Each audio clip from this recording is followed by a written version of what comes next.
Welcome to the Parenting Roundabout podcast for the week of September 20th, 2021.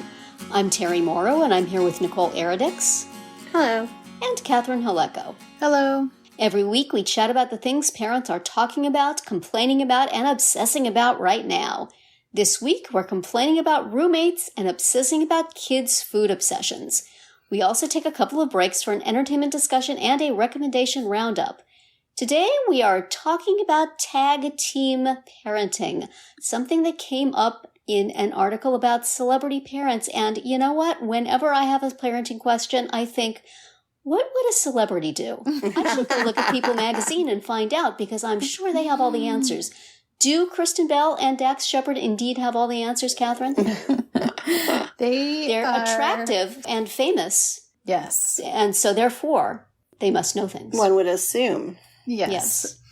Well, apparently they talked about this topic. It's been a few years, but for some reason it recently resurfaced, maybe because they've actually recently talked about other parenting things, like how often they bathe or don't bathe their children. Which, I'm kind of like, I can remember my sister-in-law being absolutely shocked and appalled that I didn't bathe my children every single day when they were babies. Really? Yeah. And I was like, no, they don't need it. Like, their skin will just flake right off if I do that. So anyway, but I don't know if we're talking with the Bell Shepard family every other day or every other week. So that would make a difference. As long as I don't have to be there to smell them, I really don't care. Right, exactly. Who cares? But anyway. Maybe they've had COVID and they can't smell anything, so they really... Right, their kids haven't bathed since March 2020. Anyway, this tag team idea, basically Kristen Bell was saying, it's just that sort of like, I'm at the end of my rope, I need you to take over idea, which, I think happens. Makes sense. If you have a second adult available to you, I think you should make use of that person. When my kids were little, we definitely did this for bedtime. I mean, we, 2 kids, 2 adults, 2 bedtimes. We basically, alternated which parent was with which kid at bedtime. Yeah. For those years when bedtime was very hands-on and they were going to bed around the same time too, so that was a factor, So anyway, I can see the merits certainly of the tag team parenting. But Nicole, you were saying, not so much in your house. All I got to say is, really? It was a tag team between you and yourself. Exactly. Yeah. Hey, Mom, I'm passing it off to Mom. You're next. Oh, me already? Man alive. I did not have that happen in my house. Okay, 2 things. Number 1, my kids were 5 years apart, so they had different bedtimes. So we were I was not ever doing the same thing at the same time, except when I had to cook them a meal. They were always just living separate lives. And my husband apparently was also living a separate life because he was never around. Every morning he just went, tag, you're it, and got out of there. Yeah, pretty much. Hit the road. It was just a continuous game of me being it. In all fairness, he did travel a lot, so he wasn't around a lot. And then when he was home, well, my daughter didn't want to be around him, so that wasn't. Oh. She just was a mummy's girl, She was. I'm just talking when she was little, not when she was a toddler or anything. But yeah, so it was all you. You had no team. Nope. I did have my mother nearby, which was nice. She would often come over and help me. Okay. my mother-in-law and father-in-law would come and visit a lot, so they would help me. But yeah, I didn't get that day to day. Can you do this? Like it was basically me. Like, and you know, he did other things. He had other strengths. He took care of other things. So I had to, you know, gotta give him some credit. Yeah. But yeah, I pretty much did all the heavy work. Oh So, dear, that would be rough. Yeah. Well, yeah. I wouldn't wish it on anybody, that's for sure. Aw. But yeah, no, Yeah. because that's, you know, when you're like, especially when they're babies, when your person or the, you know, co-parent or spouse or whoever is not around the baby a lot, that's not going to be something that they're going to be inclined to do when they do see the person. So Right. Yes, Kristen was very attached. I used to get the excuse that the baby doesn't like me. Yes. I'm like, oh really? Yes. The baby doesn't like you. Okay. Yeah. Yeah, I got that too. Well, Yeah. that's gonna change if you just never have anything to do with her. Right. Huh? I know. So yeah, it. I wouldn't know what that's like. Aw. Well, I've been really, really lucky that, I mean, in the first place, we adopted our kids a little older, and so we were both there all the time.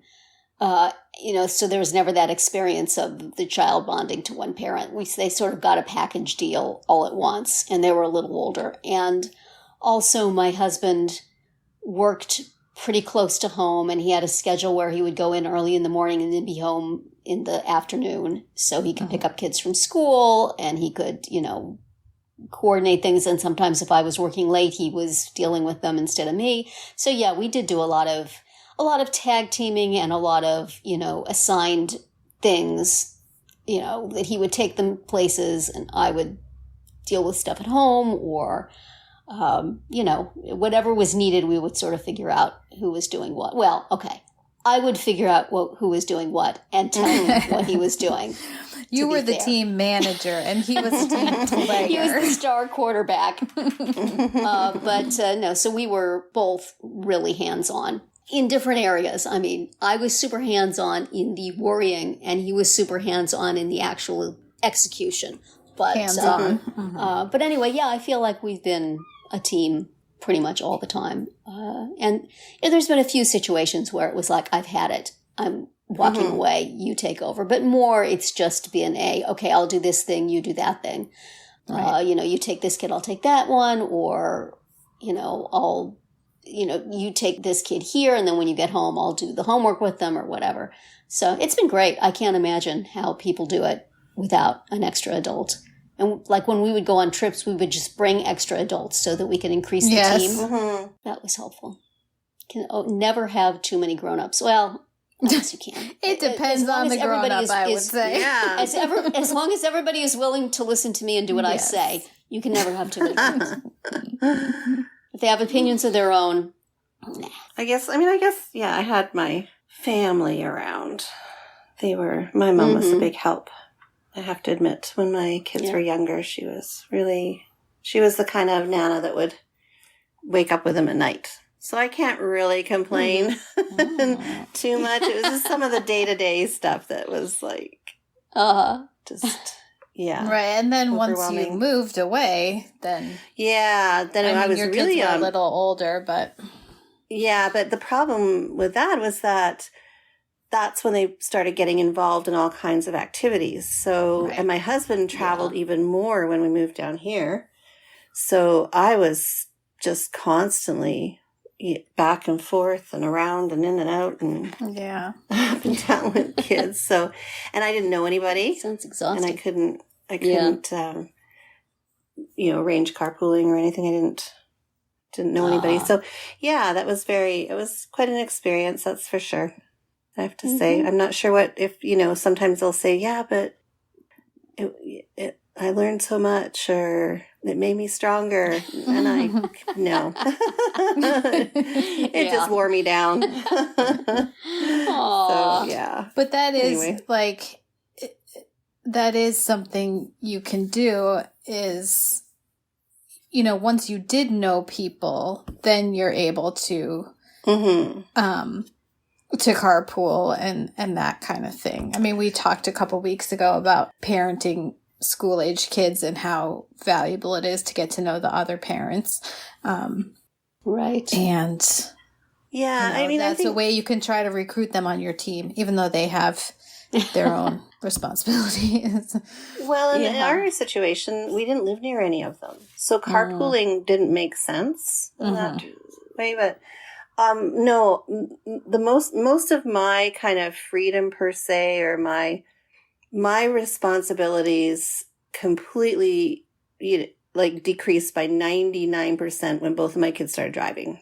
Yeah. And we got them their own vehicles right off the bat. And that was it. I was a free woman.